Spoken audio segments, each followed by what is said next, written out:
न्याय नहीं मिलेगा, तमाम जोकीहाट के लोग जन आंदोलन। अस्सलाम वालेकुम नाजरीन, एमके विजुअल में आप तमाम का इस्तकबाल है। मजलिस इत्तेहादुल मुस्लिमीन के रुकने असम्बली जो बिहार से हाल ही में कामयाबी हासिल किए, शाहनवाज आलम खां के घर पर हमला, उनके ही बड़े भाई आरजेडी लीडर जो कि उनके साथ इलेक्शन लड़ रहे थे और इलेक्शन में हार के बाद बौखलाहट का शिकार हुए आरजेडी लीडर और उनके ही बड़े भाई ने उनके घर पर हमला कर दिया। आगे की तफसीलात आप खुद शाहनवाज आलम खां जो कि मजलिस इत्तेहादुल मुस्लिमीन के बिहार के एमएलए हैं, उनसे ही आप सुनिए। है कल जो है हम रोज़ की तरह क्षेत्र घूम करके करीब मैं 8:30 बजे अररिया अपने आवास पे पहुंचा। मुझे फ़ोन आया गांव के लोगों का, घर से फ़ोन आया कि 4 गाड़ी से लोग सिसोना बड़ी तेज़ी से 4 गाड़ी घुसा है। उसमें बहुत खेद के साथ कहना पड़ रहा है, बहुत दुख के साथ कहना पड़ रहा है, उसमें हमारे बड़े भाई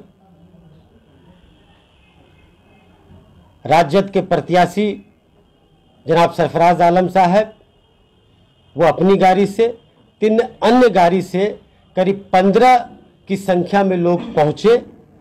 बाहर हमारी माँ, हमारी पत्नी, हमारी बेटी, 8 वर्षीय बेटी, वो टहल रही थी। उन्होंने इन सभी के साथ बहुत ही गंदी गंदी गाली से प्रयोग किया और उनके साथ जो लोग थे, कुछ देर में उनका भी नाम मैं आप सबों को दूंगा। वे लोग बाहर में एक कमरा था, उसका ताला तोड़े, हमारी पत्नी के गर्दन तक उनका हाथ पहुंचा और बोला कि तुम लोग चुनाव जीत चुके हो लेकिन शाहनवाज को नहीं छोड़ेंगे, उसको जान से मार देंगे। और पूरे घर हमको खोजने लगे वो लोग। हमारी 8 वर्ष की बेटी को उन लोगों ने गाली दिया। हमारी पत्नी जो है डर से बेहोश हो गई। करीब 3 बजे रात में उनको होश आया है। जब उन लोगों को प्रशासन की सूचना मिली तो सब दुम दबा के यहां से भागे।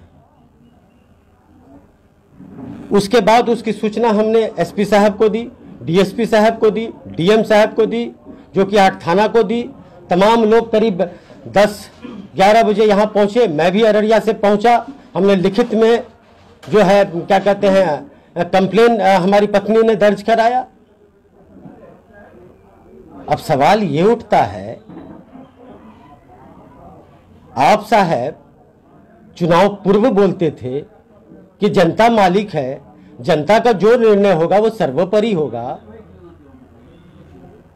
आज जनता के फैसले को आप क्वेश्चन कर रहे हैं, उनके फैसले को ललकार रहे हैं। मैं आदरणीय तेजस्वी जी से आपके माध्यम से सवाल पूछना चाहता हूं, क्या तेजस्वी जी ऐसे प्रत्याशी से आप सीमांचल में राजद की नैया पार लगाना चाहते हैं? टिकट मिलने के बाद आप मां से आशीर्वाद लेने आए थे और उसी मां को भद्दी भद्दी गालियों से नवाजा है। उन गालियों का मैं नाम नहीं ले सकता हूं। आप बड़े भाई हैं, मैंने हमेशा आपका आदर मान सम्मान किया है। 2 दिन पहले भी ऑन रिकॉर्ड है, मैंने उनका नाम आदरणीय सम्माननीय के साथ लिया है। जब से मैं राजनीति में हूं, रोज मेरे साथ कुछ ना कुछ घटनाएं हो रही है। मैंने कभी पलट के उन बातों को नहीं देखा, मैंने आगे चलना सीखा। लेकिन जब हमारी पत्नी और बच्ची और मां पे प्रहार हो रहा है तो मैं चुप नहीं बैठूंगा। और मैं खुली चेतावनी देता हूं आप लोगों के माध्यम से, अगर मेरे घर के किसी सदस्य या मेरा कोई वर्कर या कोई मेरा कोई जो कि हाट के आम आदमी का भी बाल बाका हुआ तो इसका जिम्मेदार सिर्फ आप होंगे। मैं आपके माध्यम से प्रशासन से भी मांग करता हूं, आने वाले दिन मेरे साथ या मेरे परिवार के किसी भी सदस्य के साथ या मेरे किसी कार्यकर्ता के साथ कोई अनहोनी होती है तो ये सारे लोग जिम्मेदार होंगे। उनके साथ पप्पू पासवान का नाम था जो मेरे हाथ में घर में आग लगा रहा था। उनके साथ राशिक अंजुम नाम का आदमी था जो जेसीबी मेरे घर में चलाना चाहता था। उनके साथ हाजी खलील था। उनके साथ राजद का जिला युवा अध्यक्ष गौरव कुमार बिट्टू था, उनके साथ अर्षद मुखिया बलवाद था। ये सारे लोग मां बहन की इज्जत को नापने के लिए रात में आए थे। क्या मतलब बनता है रात के अंधेरे में 10 बजे एक माननीय विधायक के घर में जा पाके आप लोग आक्रमण कीजिएगा?